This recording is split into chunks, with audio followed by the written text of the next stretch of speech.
I was able to stack up 30,112 points for damaging flying arc enemies using a very simple strategy that any raider can do. I did this during the locked gate event on Blue Gate, which gives you a full 40 minutes to farm enemies with. For your equipment, you will want to pack heavy. It's better to have too much ammo than not enough. I recommend a Hullcracker as one of your two primaries and then something sustainable with decent range, like an anvil or osprey. The Hullcracker can be leveled up to make this easier. Mine was level 3 and the faster fire rate helped a lot. The anvil or osprey will be responsible for pulling in enemies, eliminating snitches at the right time, and aggroing Rocketeers. The Hullcracker will do the heavy lifting of taking out most of the enemies you fight. I recommend bringing a second shield, even if it's a green, because mine broke and I didn't have a backup. Bring 6 to 7 stacks of 24 Hullcracker rounds. I brought 6 and ran out of ammo sooner than I wanted to, and had to use the anvil and osprey in a few places I didn't plan on. For the osprey, you only need 2 to 3 stacks of medium ammo because the hornets you'll eliminate are going to keep you flush most of the game.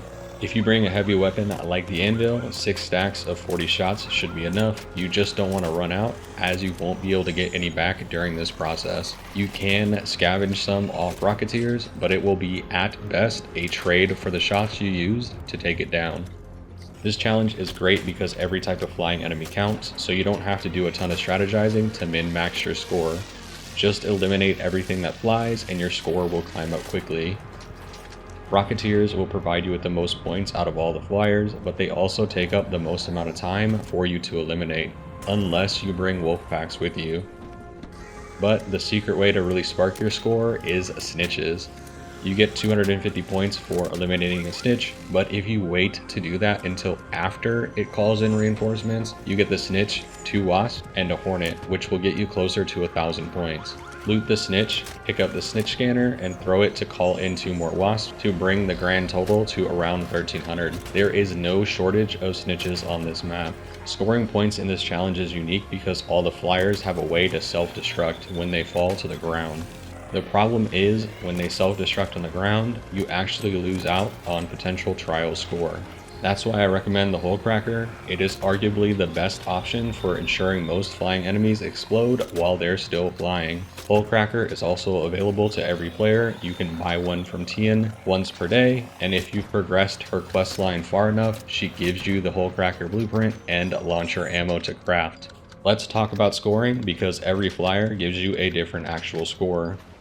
All scores here were collected during a regular raid, so remember to double it or a 2x event to maximize your trial score.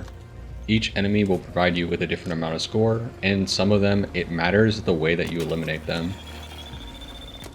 For a wasp, it doesn't matter if you blow it up in the air or if it crashes to the ground. It will always give 88 points during a regular raid or 176 in a 2x event. Hornet eliminations will give you different points based on how it's eliminated. One of the most common ways I see players use to take out a hornet is to shoot out 2 thrusters and let it crash to the ground. If you do this though, you actually end up taking a big hit to your total possible points, and you only end up getting essentially half of what is possible for hornet eliminations. Whereas if you eliminate the hornet in the air, either by shooting its body until it blows up, or by using some type of an explosive, you will get the maximum amount of points at 160. So it is super critical, especially for this challenge, to make sure that you're eliminating hornets in the air and making sure that they blow up before they hit the ground. Snitches are like wasps in the fact that their score doesn't seem to change based on how you eliminate them. In both scenarios, you end up with the maximum amount of points possible at 126. For this walkthrough, you want to make sure that no matter what, they are not eliminated before they can call for reinforcements. This is why I recommend using the Hullcracker here, especially for the smaller enemies. That way you ensure you're getting max points every time you eliminate them with the Hullcracker. Rocketeers are similar to Hornets in the fact that their points will deviate between the types of eliminations. If you shoot out 2 of its thrusters, which forces it to fall to the ground, and then it blows up once it hits the ground, you lose a significant amount of points. Versus blowing them up in the air with some type of explosive, like a wolf pack or even seeker grenades, will let you make the most out of each elimination and stack your trial score up faster. Keep in mind, this isn't an exact science, and there will be a lot of deviation between what you experience versus what my experience is, at least for Hornets and Rocketeers that have the different elimination values or how you take them out. Throughout my testing, the type of weapon that was used didn't affect the score either. Meaning if I used a heavy weapon like the Anvil, or a medium weapon like the Renegade, or a light weapon like the Beretta, all point values always came back consistently between those types of weapons. So it doesn't really matter which type of weapon you use, only that you make sure that you eliminate the enemies while they're still in the air, and at best, make sure that they definitely explode before they hit the ground. Now that we've covered that, let's jump into the actual walkthrough.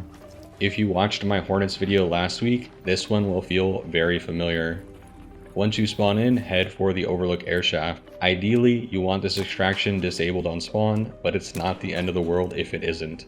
You're almost certainly going to share points with other raiders during this round, no matter where you are, so don't overthink needing to have full control of the area.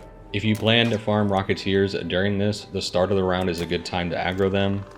I brought 4 wolf packs intended to eliminate 4 Rocketeers, but I didn't want to pull 2 Rocketeers at a time, so I waited a little bit to aggro them one by one.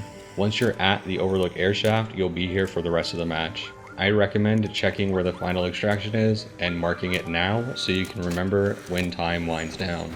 There are 4 sections of this map you'll farm in from this location. North towards Pilgrim's Peak and the warehouse complex. East towards Ridgeline. South towards Ancient Fort. And west across a checkpoint. The goal here is to look in one direction and aggro all the enemies that are in view, then rotate 90 degrees to the next location and repeat the process. You'll have a higher volume of spawns towards the east around Ridgeline, and you'll want to prioritize that section to keep enemies flowing in steadily throughout the match. Like I said at the beginning, the Anvil or Osprey is really there to aggro enemies to you, but they play a special role in dealing with snitches. Once you aggro a snitch to you, you'll want to shoot it 2 to 3 times so it's smoking, but then wait for it to call in reinforcements. You need to time this part really well. The second you hear the snitch's last alarm go off, you need to take it out immediately, or it will fly into the sky and become considerably harder to hit and eliminate. Not impossible, but much harder, and the faster it flies away, the harder it gets. If timed correctly, you'll eliminate the snitch just as the other enemies are flying in, and you can swap to your Hullcracker to take out the snitches and the Hornet that spawn. The Hullcracker is somewhat challenging to use. The slower projectile speed and the projectile arc make it really easy to miss shots, even when enemies are up close. So here's a couple of tips for making the most out of it. Step 1 is to be patient. Don't try and eliminate the enemies while they're flying around all crazy, or even when they're up in your face but not actually attacking.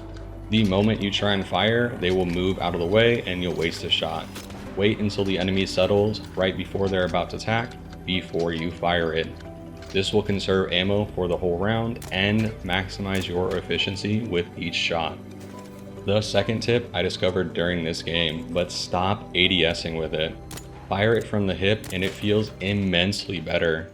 I was way more accurate and way more consistent, and it was just a lot easier to manage between enemies because of how slow the ADS actually is. It's weirdly accurate from the hip, so don't be afraid to only hip fire unless an enemy is super far away. Trust me, it'll feel a lot better. Now that you know how to deal with snitches and how to effectively use the Hullcracker, let's talk about eliminating Rocketeers. If you brought wolf packs, you can assume 1 wolf pack is 1 Rocketeer elimination, if you do some damage to it before you use that wolf pack.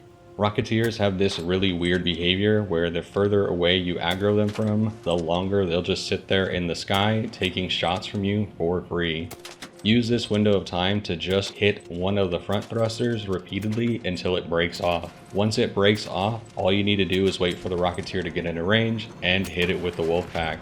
If all of the wolf pack hits, down goes the Rocketeer.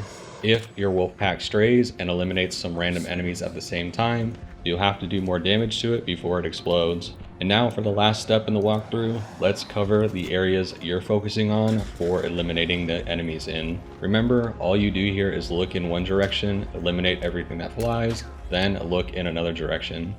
You can look any direction you want and rotate any way you want. This part is going to be dynamic as your game will spawn enemies at different intervals than mine.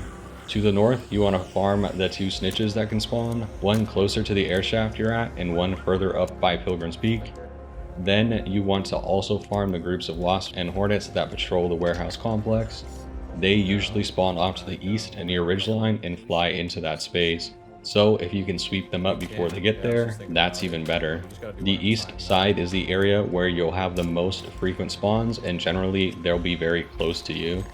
This gives you the best chance of aggroing them to you before anyone else can, so focus these groups down whenever you hear them spawn in. The south side has a couple of snitches you can grab. One will spawn closer to the ancient fort and the other will spawn between the airshaft and checkpoint. Super close to you if you see it come in. There's also some wasp and hornet clusters that patrol the olive grove. Be careful aggroing these as there's a leaper that's near them at almost all times. It will aggro to you if you aggro a wasp or a hornet near it. The west side is really only a snitch or 2 that you'll have to pull from across the entire map. You can also take out the spotters from the bombardier down in checkpoint, but remember, if they target lock on you, that bombardier will launch bombs at you relentlessly and will persist even after you take the spotters out for a few extra seconds. It's super risky, so I avoided it personally. And lastly, dealing with raiders. Every game is different, and if you're not yet versed in how Arc Raiders matchmakes players together, you might want to educate yourself. This game uses a very unique matchmaking algorithm built around aggression-based matchmaking, essentially meaning that your behavior in-game will determine the type of players you play with. It's significantly more complex than this, but that's the key takeaway. If you're in games where raiders are hunting you down mercilessly, there's a good chance that's because you were doing that to other raiders in previous games. My lobbies are friendly and I avoid PvP unless it's absolutely necessary, and I mean fully avoid it.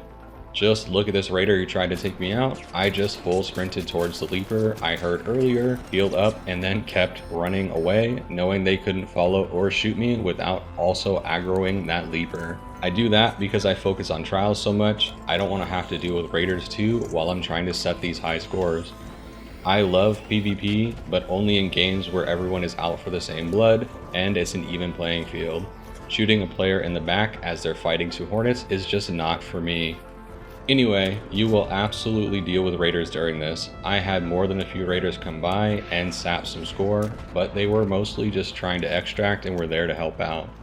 I had one very friendly raider who was looking to 3-star, so I worked with them for a while until they got there.